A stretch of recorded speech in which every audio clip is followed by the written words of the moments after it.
I'm Chaz, and today I'm doing the Ice Bucket Challenge.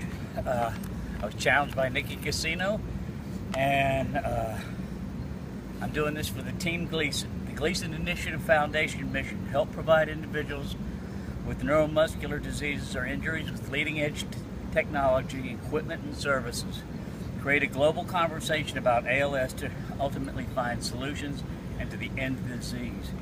Raise public awareness towards ALS by providing and documenting extraordinary life adventures for individuals with muscular injuries or disc injuries. On September 25th, 2006, Steve was responsible for one of the most dramatic moments in Saints history when he blocked a punt in the first quarter against the Atlanta Falcons, which was recovered in the Falcons' end zone for a touchdown. It was the first score in the Saints' first home game in nearly 21 months, during which times Hurricane Katrina had devastated the city. The Saints won the game and unexpectedly went on to have the most successful season in their history up to that time. That year, he won the Special Teams Player of the Year award for the Saints. Steve formed the One Sweet World Foundation, a charitable foundation that focuses on literacy and environmentalism.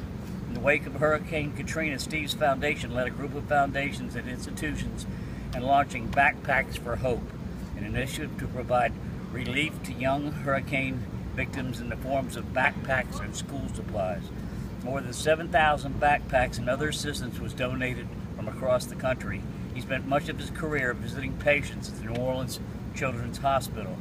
Steve, known for his long locks hanging out of his helmet, regularly donated his hair to Locks for Love, which provide hair for wigs for children with cancer. After retiring from football, Steve attended Tulane University to receive his Master's of Business Administration degree. In January 2011, he was diagnosed with ALS. ALS, more commonly referred to as Lou Gehrig's disease, is a progressive neurodegenerative disease that attacks nerve cells and pathways in the brain and spinal cord. When these cells die, voluntary muscle control and movement dies with them. Patients in the later stages of the disease are totally paralyzed, yet in most cases their minds remain sharp and alert. Every day an average of 15 people are newly diagnosed with ALS, more than 5-6 people per year. As many as 30,000 Americans may currently be affected by ALS. Annually, ALS is responsible for 2 deaths per 100,000 people. The average life expectancy of a person with ALS is 2 to 5 years from the time of diagnosis. With the recent advances in research and improved medical care, many patients are living longer, more productive lives. ALS occurs throughout the world with no racial, ethnic, or socio-economic boundaries. ALS can strike anyone. Every single American is threatened by this disease. I had the fortune of going to that home opener, having won 2 tickets from work at Brennan Printing and Direct Mail. I got to feel and experience that moment as the tide turned and the Saints won that opening game. I'm writing a check to the Gleason Initiative and forever grateful for his efforts and love for humanity. His team spirit keeps shining day after day. I am calling out Lisa Chanella Caserta on the West Coast in California, Nancy Wild, J.L. Roberts of New Orleans living in Connecticut, John Scott of Connecticut, Ken Tersini in Tampa, Florida, Larry Scott on the Gulf Coast of Mississippi, Frank Foley in Lafayette, and a few of my big-headed friends from New Orleans in the Crew de Couillons, Jared Osterhold, Anthony Bordelon, and Thomas Kiefer, Tammy Schaefer and Becky Forey from Pennsylvania, and how about Bev St. John from Texas.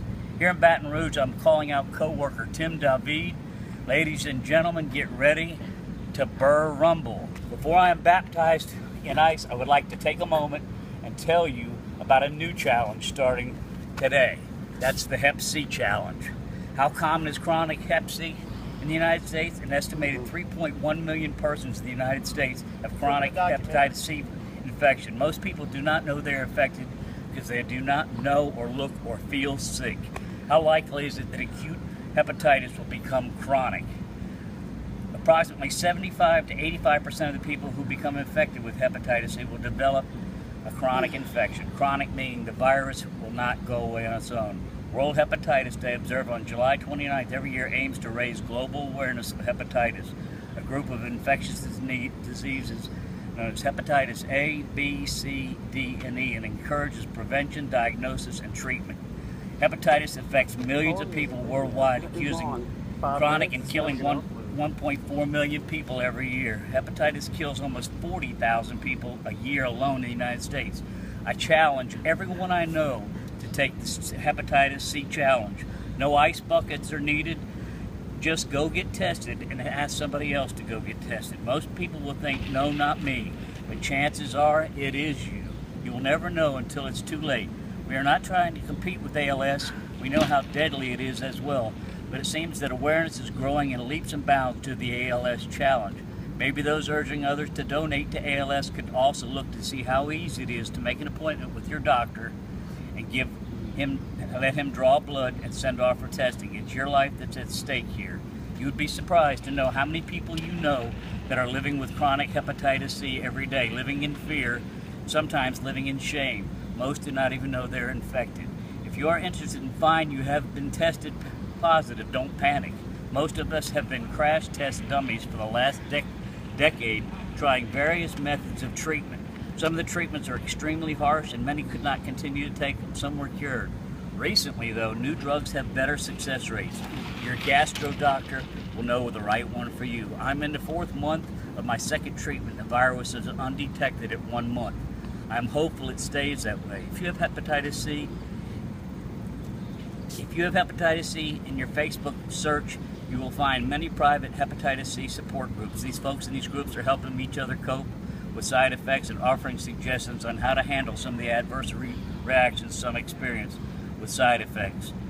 My worst side effect has been the lack of ability to keep my foot out of my mouth and keep my mouth shut, and sleeplessness. So on that note, I am taking the ALS Ice Bucket Challenge, and then I'm going to do a mullet dive to kick off the Hep C Challenge. And here we go.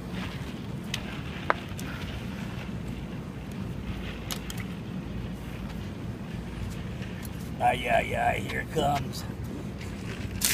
Ay! Woo-hoo-hoo-hoo!